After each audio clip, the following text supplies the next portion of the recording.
Okay, let me run to that.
Good morning, and welcome to First Religious Society Unitarian Universalist here in Newburyport, Massachusetts. I'm Alan Seal, and I have the privilege of being your worship associate this morning. Just to keep abreast of this changing landscape of COVID, you may have noticed for the last couple of weeks, those who are speaking from here take off their masks. Please be assured that anyone who takes off their mask to speak today has had a negative COVID test this morning. So we're just doing our best here to keep this a safe space. We come together as a church community, online and in person, committed to love, peace, and justice. Our core values are our authentic connection, courageous action, love, spirituality, and wonder. Our mission and our invitation to all of us: come as you are. Journey together in love. Act with courage. Transform our world. If you're visiting with us today or are even here for the first time, welcome. We're glad that you're here. And for those of you who are here in person, if by chance you don't have a printed order of service, you can find a QR code on the card at the end of your pew and access it through your smart device. For those who are online, you can find the link to the order of service in your reminder email or just underneath the Livestream window as you're watching. I also call your attention this morning in the order of service to all the incredible things that are going on here this week, and particularly highlight a conversation that's happening on Tuesday evening. You're all invited to join that. It'll be on Zoom. And we'll be talking about the desires and the needs of parishioners today. What do we want from church? How can we best reach people? And who is the church as we continue to make our way through this pandemic? You'll find the Zoom link information there in your order of service as well. Every Sunday, it is such a blessing and a gift that we can come together. So let's give ourselves to it. Our worship theme this month is spaciousness. Spaciousness within ourselves, within our relationships, within our lives, within our world. So take a deep breath and invite spaciousness into our sanctuary here today. And at least for during this hour that we're together, allow yourself to be held in that spaciousness. Again, welcome. It's good to be together.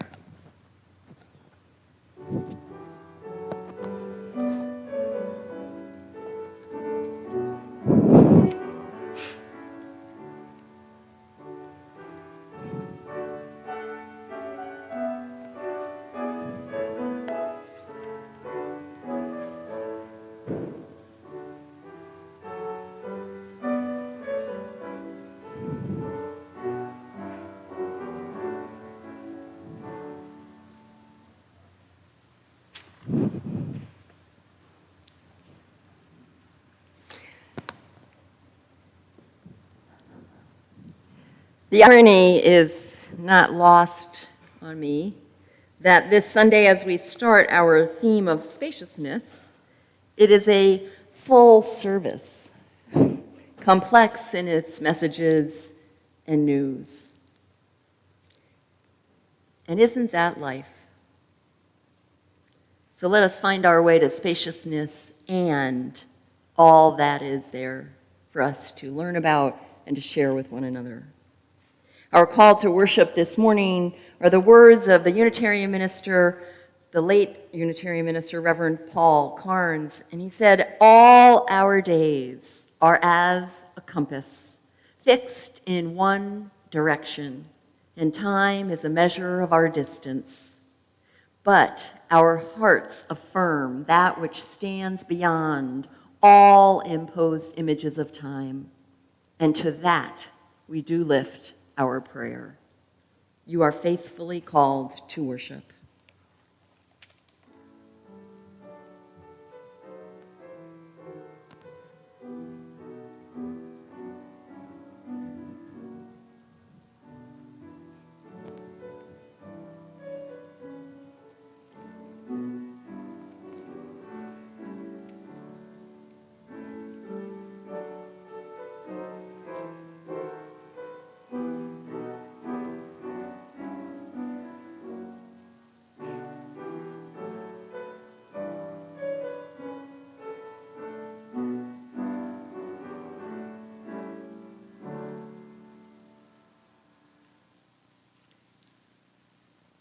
Please join in saying our chalice lighting words as Alan lights the chalice.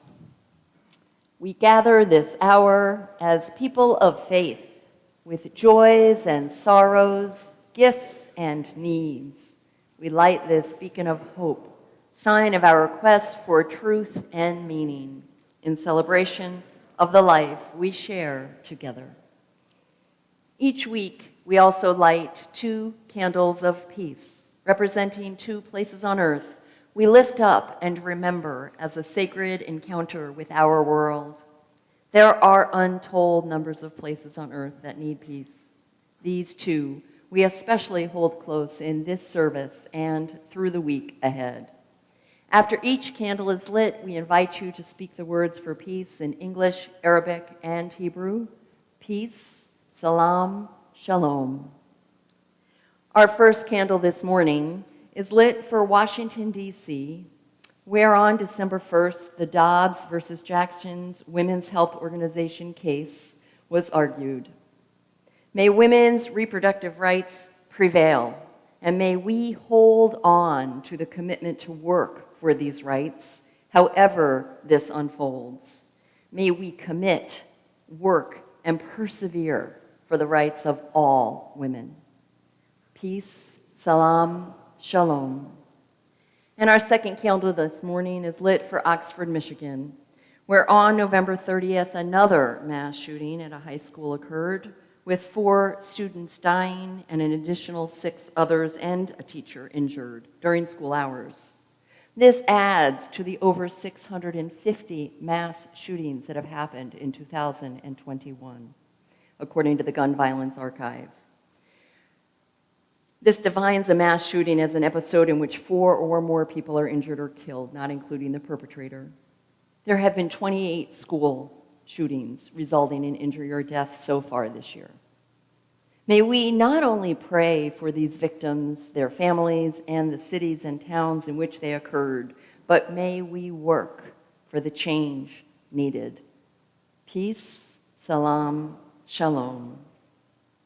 This morning marks the second Sunday in the season of Advent.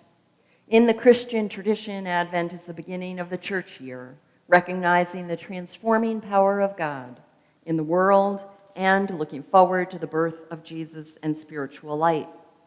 Christianity is not alone in celebrating light at this time of year. Hanukkah, solstice, and Kwanzaa all involve candles, fire, and light as part of their celebration. Each week until Christmas, we are lighting a new candle on the Advent wreath. The circle of greenery reminds us of the eternal cycle of all life without beginning or end. And the candles remind us we are called to be a light amid the feelings of darkness facing our world. This morning, as we light our second candle, we light this candle as a symbol of our longing for peace. We can bring our hope into the world if we practice peacemaking. Our caring community aspires to be a source of freedom from violence and exclusion. May we become, as the poet June Jordan writes, the ones we have been waiting for. Together, may we strive to create a lasting peace.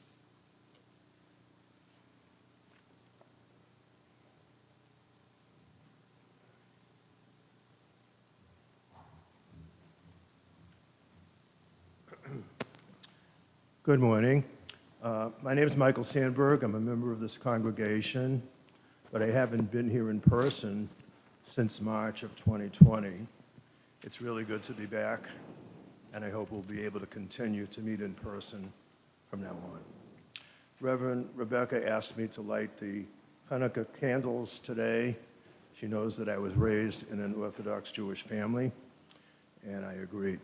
Before I light the candles, I had a few things I wanted to tell you of interest about the holiday Hanukkah. Everybody knows the origins of the holiday, but for 2,000 years, it was really a very minor holiday in the Jewish religion.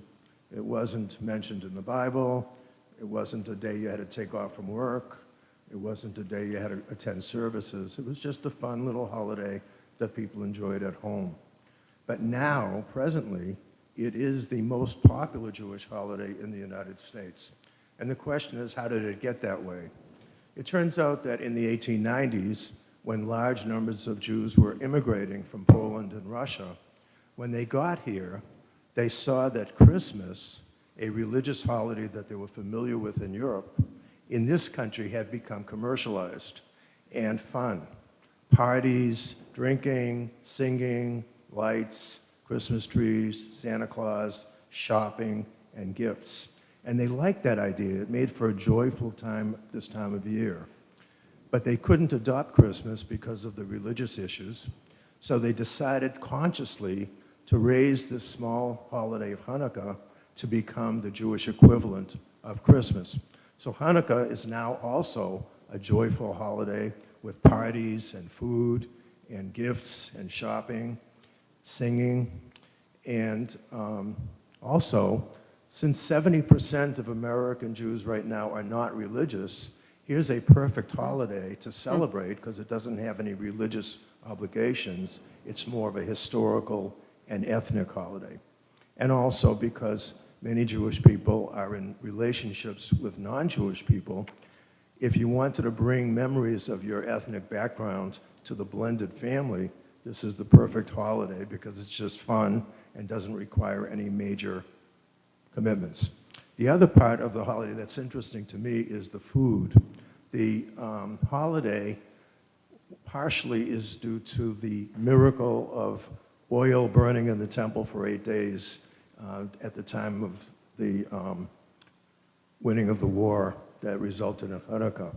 And that reason is a little sketchy to me because that miracle of lighting the flames lasting for 8 days was first written down about 600 years after the event. So it makes me think that maybe it didn't really happen. But regardless of that, oil has become a very important issue in the holiday. And Jews around the world at this time of year fry foods to remember that oil miracle. And in Eastern Europe, the food that they would fry were potatoes, potato pancakes, potato latkes. But in other countries like Iraq and Iran and Morocco and Mexico and South America and India, they would take whatever the local food is and fry that, and that would be the food. In Poland, there's another food that's very popular among Polish people. It's called paczki, and paczki is donuts, and it's used especially on Fat Thursday, which is the week before Lent.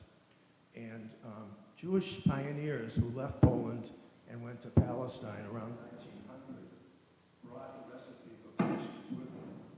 And in Palestine, they changed the name of the donut from paczki to suganiot. It's a made-up Hebrew word that means donuts. And they fill the donuts with either jelly or chocolate. And it was encouraged to buy those as a way of providing work for the bakers and the factory workers in the food factories. So it became the most common food for Hanukkah in Israel. Over the last 10 or 20 years, a lot of American tourists have gone there and come back with that recipe. And now sufganiot is the most popular food in America for Hanukkah. And the reason is you can just buy them, whereas potato latkes you have to make, and it takes a lot of work. So those are interesting facts that I wasn't aware of, but that's the way things are. I'm going to light the candles of the menorah. Today's the 7th day of Hanukkah, so we're going to light 7 candles. We put them in from right to left. We light them from left to right. They only stay lit for about 15 minutes.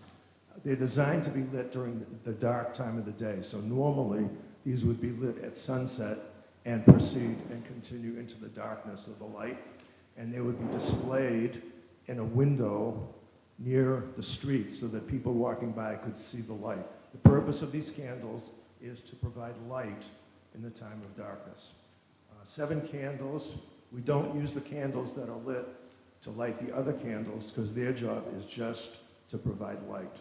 We have to use another candle with one on top here called the shamash, which is a servant candle, and that's the one that we use to light the other candles. I'm going to recite the 2 blessings before the candles. The first one says, "Blessed is God who commanded us to light the candles of Hanukkah." And the second blessing is talking about, and the word for candles is ner. So when I say ner, you'll know that I'm talking about candles. The second blessing is about blessing God that performed miracles for our ancestors in those days, but at this time of the year. And the word for miracles is nisim. So when I say nisim, you'll know we're talking about miracles. So here we go. Baruch atah Adonai Eloheinu melech haolam asher kitshanu b'mitzvotav v'tzivanu lehadlik ner shel Hanukkah. The second one. Baruch atah Adonai, Eloheinu melech haolam, she'asa nisim, miracles, lavoteinu, bayomim, ha'hem, bahazman hazeh.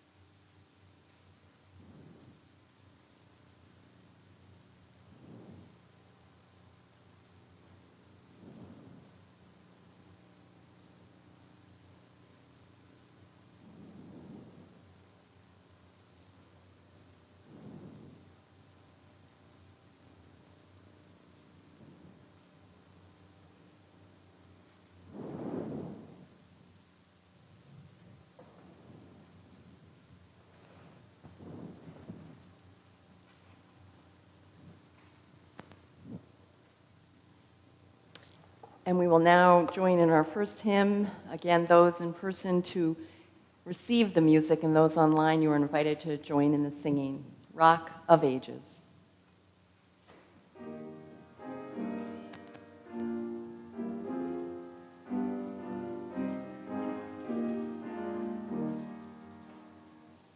Rock of ages, let our song praise your saving power. You amidst the raging foes were our sheltering tower. Raging they assailed us, but your arm availed us, and your word broke their sword when our own strength failed us.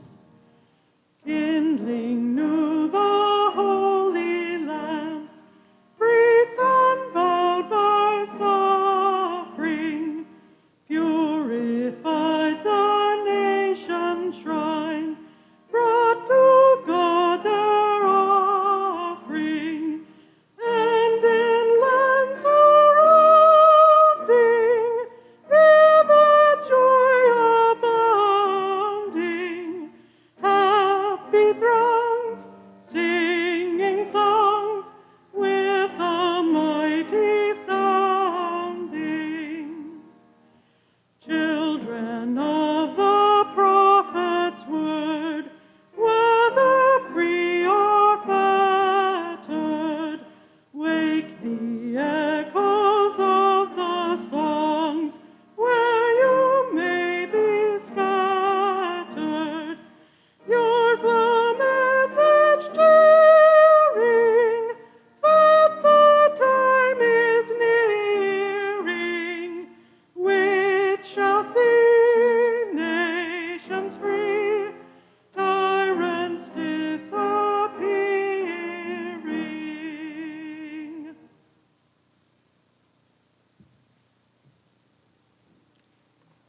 Thank you, Kristen, and thank you, Michael. Please rise in body or in spirit, and let's join our voices together in our affirmation of faith and doxology, which we will continue to speak the doxology until it is safe to sing again. Love is the doctrine of this church. The quest of truth is its sacrament, and service is its prayer. To dwell together in peace, to seek knowledge in freedom, to serve humankind in fellowship, to the end that all souls shall grow into harmony with the divine. Thus do we covenant with each other and with God. From all that dwell below the skies, let faith and hope with love arise. Let beauty, truth, and good be sung through every land, by every tongue. You may be seated.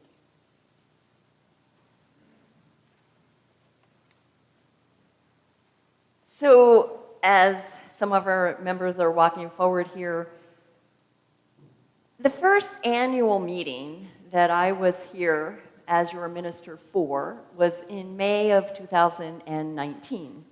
Some of you, many of you may have been here, some of you may not have been yet, so we just wanted to remind you briefly about one of the things that happened on that day.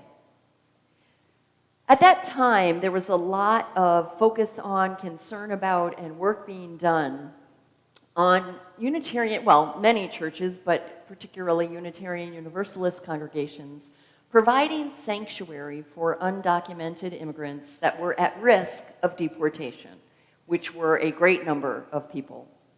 And so there were multiple ways that congregations could display and affirm and make a commitment to supporting those people.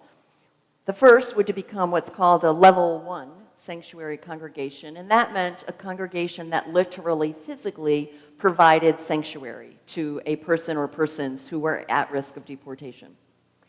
And in order to do that, it's a huge commitment and relies largely not only on people, but even having the physical spaces and ability to do that. The second level of a commitment is to become what we are, which is called a level 2 sanctuary congregation. And it's a sincere and important and critical and real commitment that says, though we're not in a position to provide what's necessary physically for this person or family to reside on potentially a long-term basis in that situation, we do commit ourselves to providing everything we can as a partner to another congregation in our region who is doing that when that happens. We will provide funds, we will provide people, because we had to be there 24 hours a day, there in person. And so we did that. We voted to become a level 2 sanctuary congregation. Not too long after, there was a congregation in Amesbury that provided sanctuary, and many of our members were actively involved in that work. COVID, of course, made that more complicated. Now, not that those issues are all resolved, however, there are new and additional, current situations that are happening that are pertaining to Afghan refugees.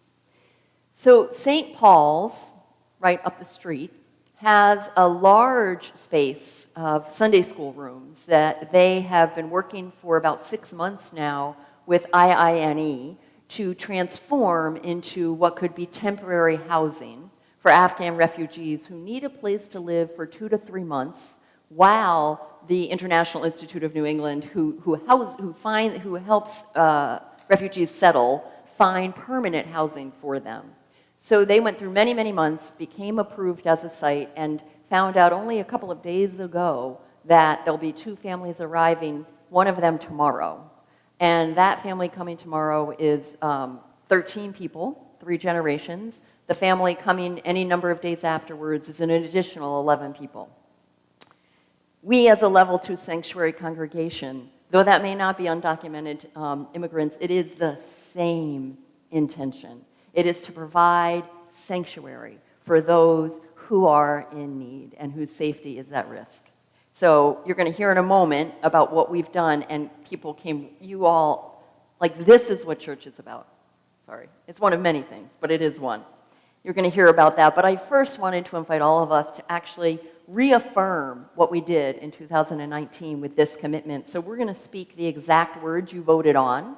Though it says undocumented immigrants, we know in our hearts that this extends to all of those in such need. So again, I invite you to rise in body or in spirit. The words are in your order of service, and you will actually start this responsive reading.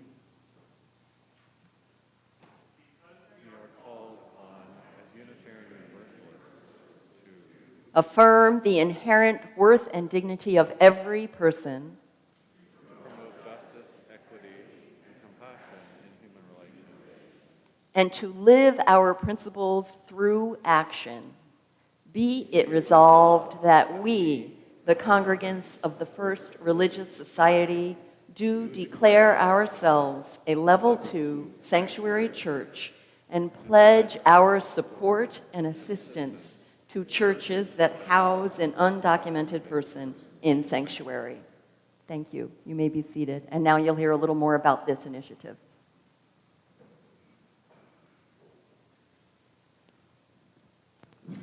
Hi, my name is Annie Moore, and this is Ann Hauser and Lee McLaughlin.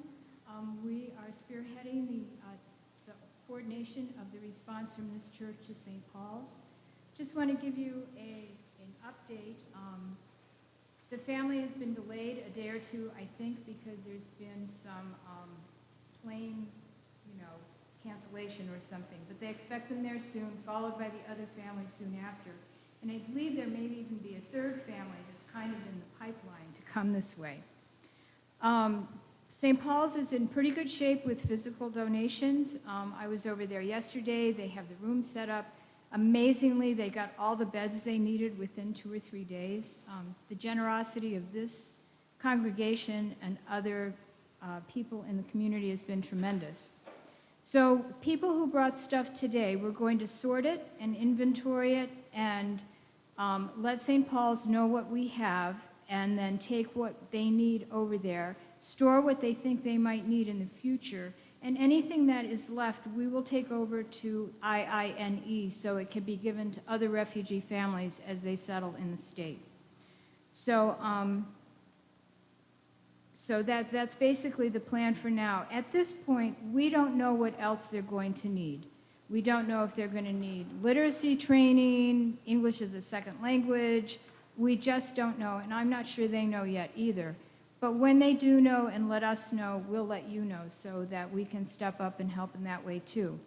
One thing that they will need, of course, is money. So if you haven't had a chance to donate and you would like to give something to St. Paul's to help them with this process, you can go to their website. They have a donation button. You can leave a cash donation as you leave. We'll have a basket. You can write a check to them and put Afghan refugees in the subject line so they know who it's for.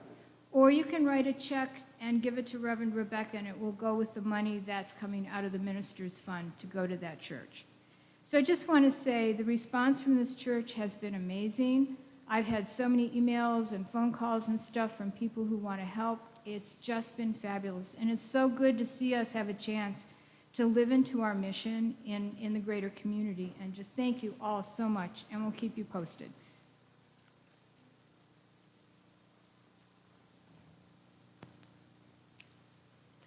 Thank you all so much. And there is an email list you can get on as well so you can hear updates on a regular basis. Thank you.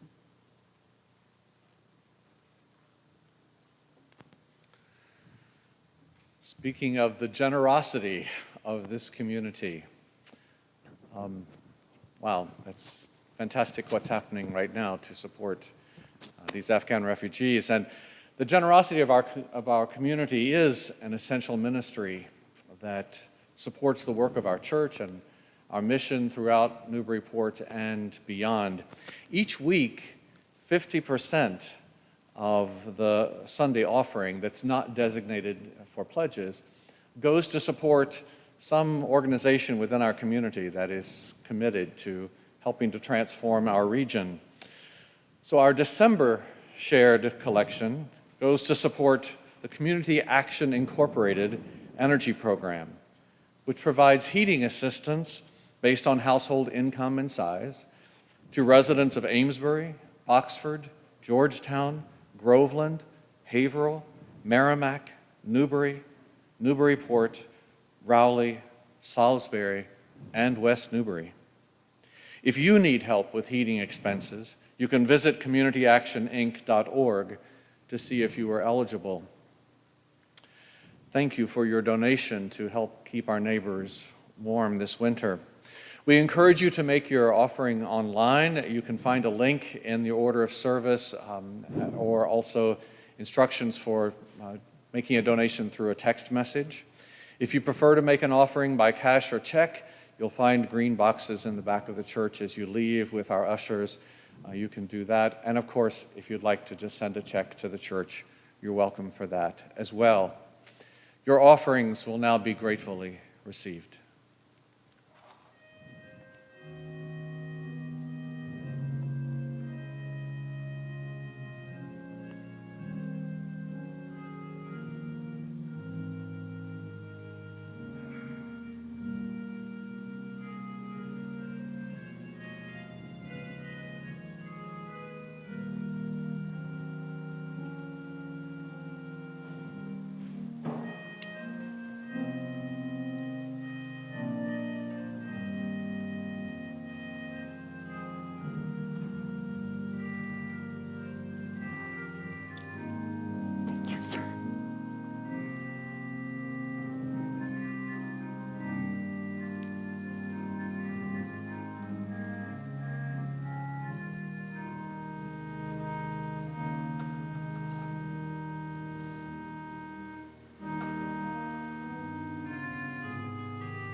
This is a time in our service each week when we lift up the joys and sorrows of our beloved faith community.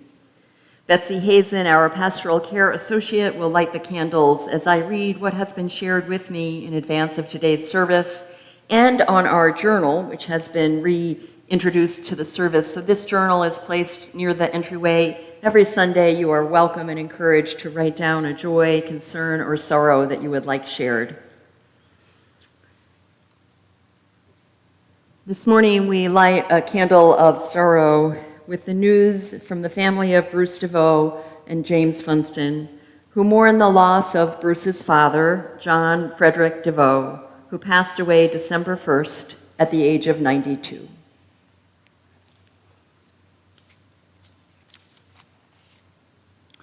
Lee Pearson also asks that we light a candle of concern and please send love and prayers to the family of Sarah Delbene, her friend, colleague, and former student. Sarah was a brilliant flutist and teacher who passed away suddenly this week at the young age of 27. We light a candle of care and concern for the Afghan refugees' families who are coming to Newburyport in the next few days and in the week and weeks ahead. We also light a candle of concern this morning for Unitarian Universalist ministers throughout the Northeast region, and particularly in the Boston area, who are experiencing their own concerns at this time and leaving pulpits at a concerning rate. Many of these are dear, dear, beloved colleagues of mine. So if we could hold them in your prayers and thoughts as they struggle with their own well-being. And we have some joys to share this morning as well. Nancy Crochier reports that as we light a candle of joy, once again this year in the city of Bethlehem, Pennsylvania, a child has been born. William Robert Cantor, son of Nancy's daughter Danielle, was born yesterday. Everyone is doing well, Nancy reports, including big brother Henry, who is 3 and who promises to share his trucks.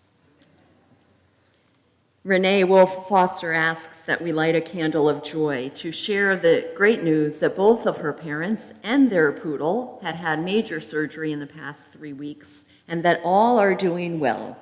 She adds, quote, "I'd like to also thank my husband, Stephen, for his loving heart, his endless support, and all he's done to make it possible for me to take care of them." And we light one final candle as we do each week for all the sorrows and all the joys that, although unnamed, are just as important and held in our hearts. Won't you join me now in a spirit of prayer, meditation, or centering? And our prayer this morning are the complete words that I started our call to worship with of Reverend Paul Carnes. All our days are a compass fixed in one direction, and time is a measure of distance. But our hearts affirm that which stands beyond all imposed images of time, and to that we do lift our prayer. Between the thoughts and the deed, between the imagined and the reaching, we pause.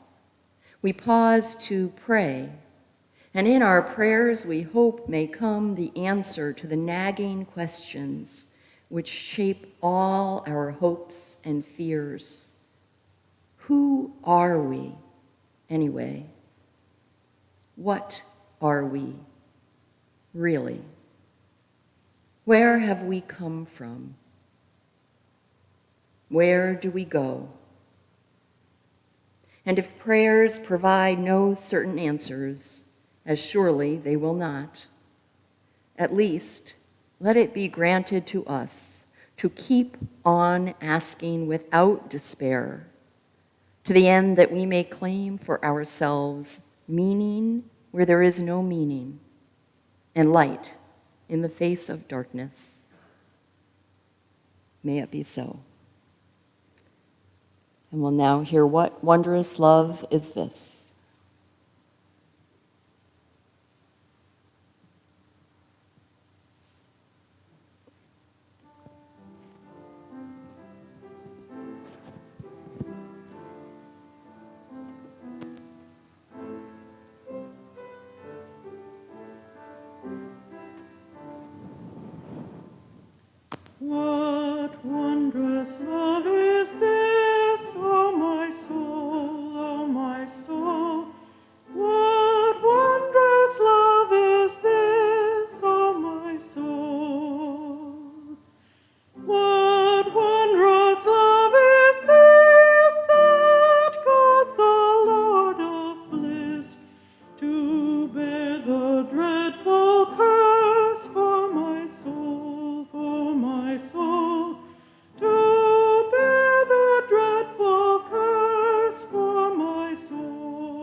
Our reading this morning is the poem Sometimes by David White.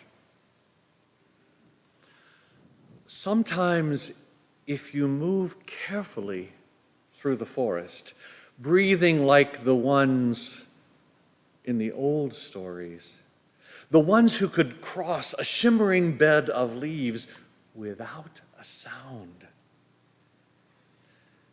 then you come to a place whose only task is to trouble you with tiny but frightening requests, conceived out of nowhere, but in this place, beginning to lead everywhere. Request to stop doing what you're doing right now. Request to stop doing what you're doing right now. And to stop what you are becoming while you do it. Questions that can make or unmake a life. Questions that have patiently waited for you. Questions that have no right to go away.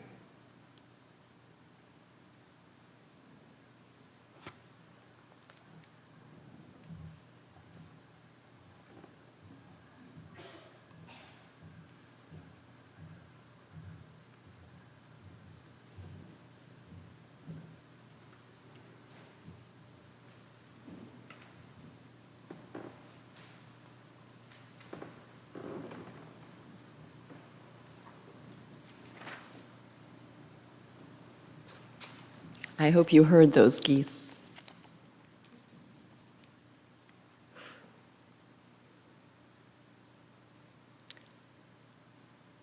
I might have missed it,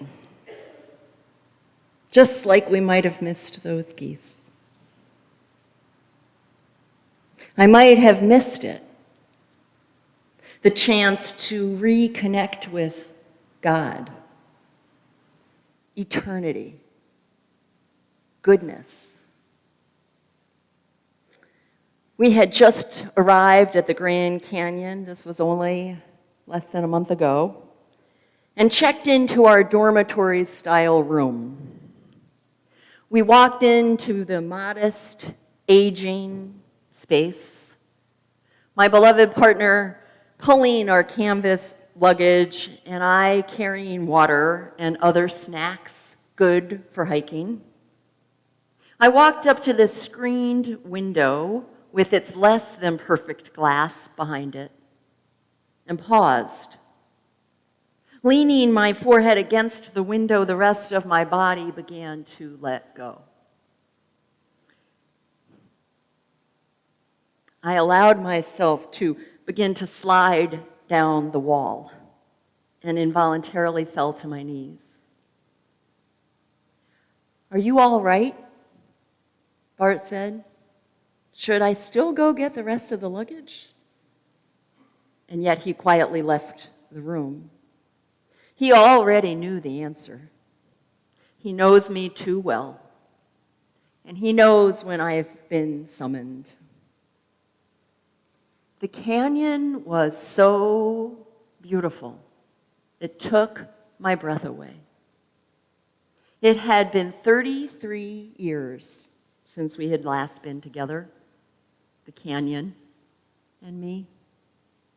It seemed that her majestic presence had grown over the years, and yet I knew it was I who had grown deeper. 33 years is but a drop in the ocean in the life of a canyon, formed by the flow of a river over a period of time ranging from 4 to 70 million years. My life was and is but a drop, and yet part of that water droplet, as is yours. We belong, my friends, not only to ourselves and each other, but we belong to this majestic, universe, to this earth, to life, and to death. We are part of the mystery, whether we remember it or not. In that moment, I knew it, and it made all the difference. Oh, I had spent decades largely forgetting that truth. I had been busy, bore children, raised them, dealt with adversity, embraced challenges and change. I had been living and loving most of those things, as hard as they were at times.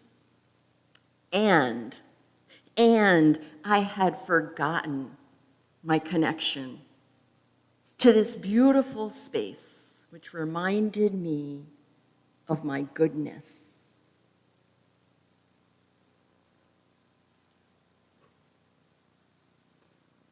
I always hesitate sharing things like this because how do you put into words what is so absolute?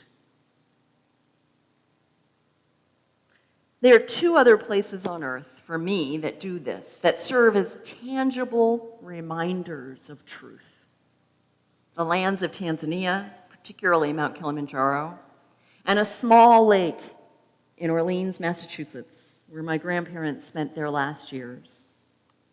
A mountain, a lake, and a canyon formed by a river.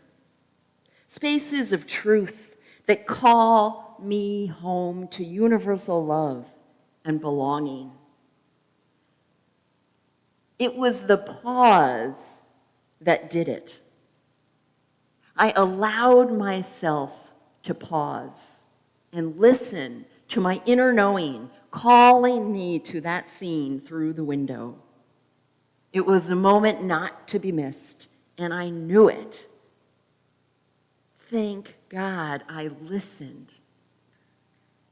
The poet writes, sometimes if you move carefully, breathing like the ones in the old stories, you come to a place beginning to lead everywhere. Requests to stop what you are doing right now and to stop what you are becoming while you do it.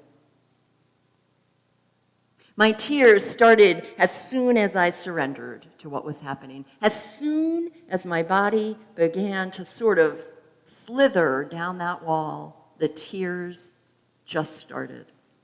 And the Grand Canyon swept before me in all of her grandeur, even as I could only see a small portion of her 1,904 square miles. As I said, it had been 33 years since my only other trip there. Yet I was even more taken this time than I was the first. And I began speaking aloud to her, talking with the canyon as though she were a wise old woman, as I believe she is. So much has happened, I said through my tears. Babies, losses, addiction, degrees, achievements, and joy. It felt so good to be back in her presence, palpable, even separated by glass and a distance. It was only 2 weeks later, upon further reflection, that I was actually able to articulate what had happened for me in that spiritual and mystical experience. I had experienced the holy. Not studied it, debated it, tried to defend it, or define it. I had simply allowed, and thus been held. Through all that had happened from when I was much younger and last there, and certainly naive, until now, when I am older, more experienced, and aware of all that I don't know, and still quite naive, I'm sure. The Grand Canyon had been there. Just think about that. All those days, all those years, all those worries, all that pain, all that efforting, all that fear, all that went on, it was just there. I went away, but she never did. She remained a loving, beautiful, holding space. Her layers revealing truths of nature and time gone by. A space that is still ever changing, even as that change is invisible to the naked eye. That, to me, is an expression of God. Truth, change, consistency, and space, each affected by the laws of nature and the choices that humans make. All of that would have been lost to me had I not taken the time or made the space to listen to what my heart was telling me. Stop. Kneel. Share your truth. I would have lost access to a vital spiritual experience had I done what I am prone to do. Be efficient, bring in the luggage, finish the proverbial to-do list. The fact that it took me making space to experience space and the divine is not lost on me.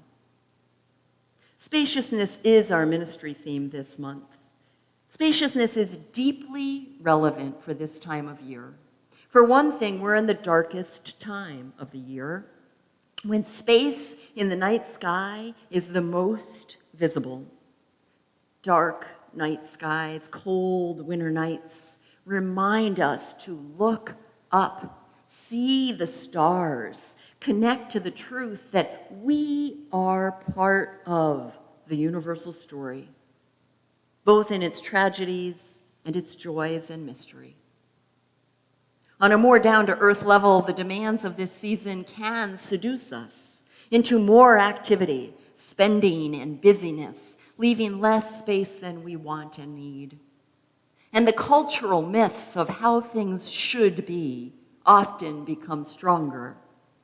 We may find ourselves questioning what family means, how a holiday should look, and if we are where we want to be in life.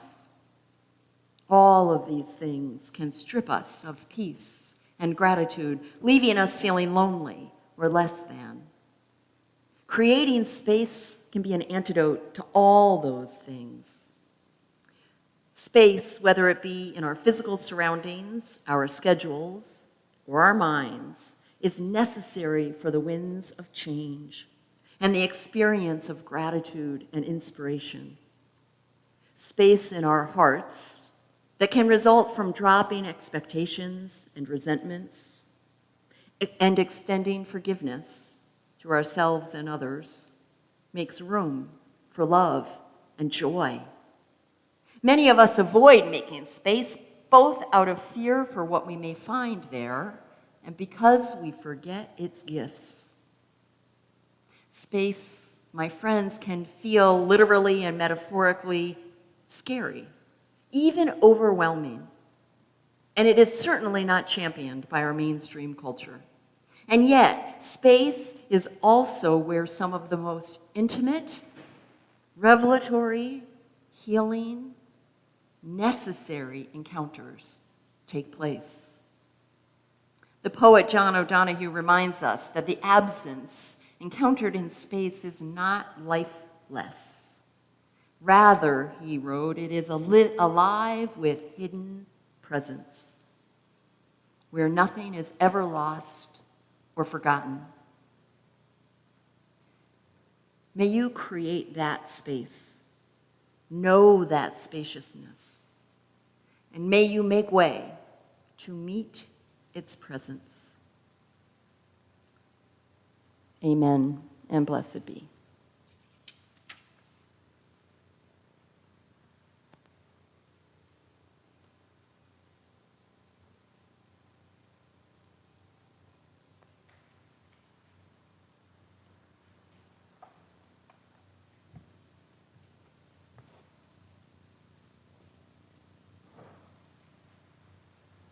So much there. In her first words when Reverend Rebecca was calling us or saying to us, we belong. we belong. We belong to ourselves, we belong to each other, we belong to life, to this earth, to all there is. And we each have a part to play in creating the space in our lives to live who it is that we're called to be when we're here. We began today's worship service by inviting spaciousness into here, by taking a breath and inviting in that spaciousness. And then we invited in light with the Advent candles and the Hanukkah candles. And we invited in wondrous love. And we invited in the incredible care that we offer to one another and to those who are in need. And so, as we prepare to leave this space, take another breath and breathe into that river of light inside of you, that river of wondrous love, that river of generosity of spirit, because in fact, that river will carve out space if we give it a chance.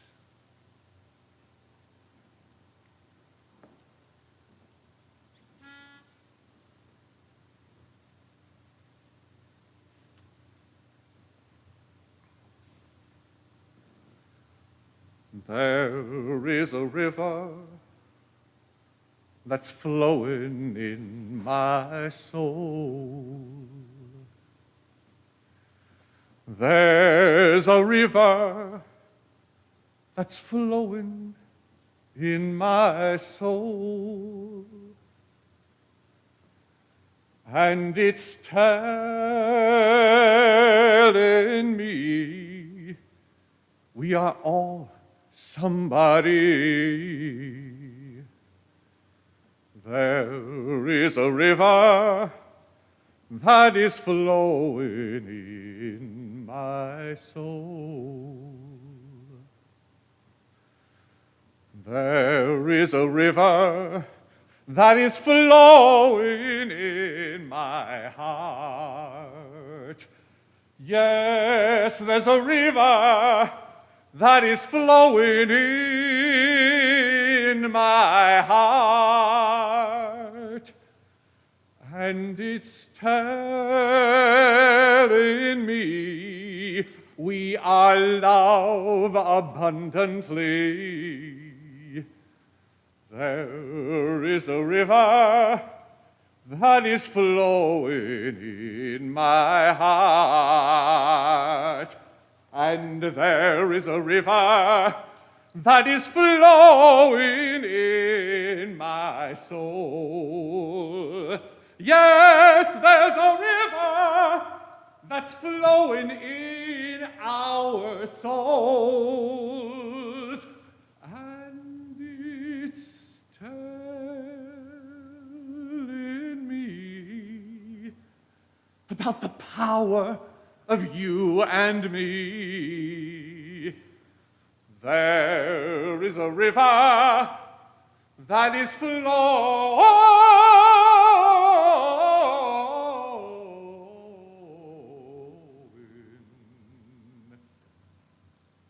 in our souls.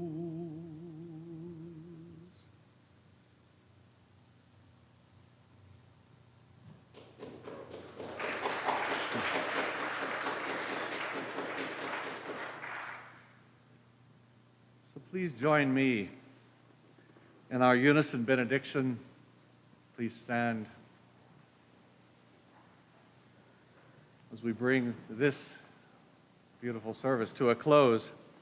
May the love which overcomes all differences, which heals all wounds, which puts to fight all fears, which reconciles all who are separated, be in us and among us, now and always. Always.